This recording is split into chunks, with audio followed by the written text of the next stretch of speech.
નમસ્કાર, શો ટાઈમમાં આપનું સ્વાગત છે. ભાવનગરની ઘરશાળા સંસ્થા સંચાલિત પ્લે હાઉસ અને બાલ મંદિરના વાર્ષિકોત્સવની ઉજવણી કરવામાં આવી હતી.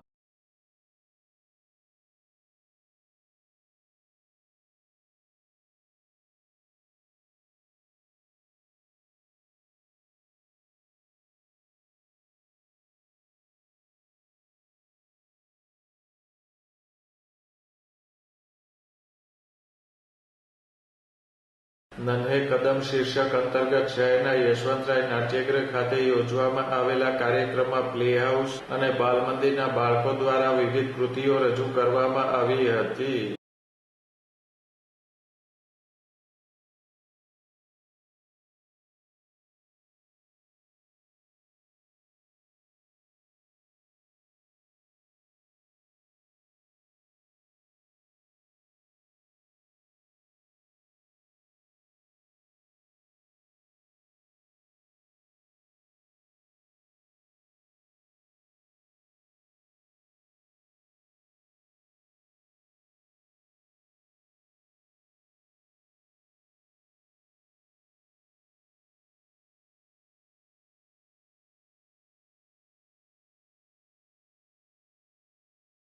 આ કાર્યક્રમને બાળકો, વાલીઓ અને ઘરશાળા સંસ્થા પરિવારે માણ્યો હતો.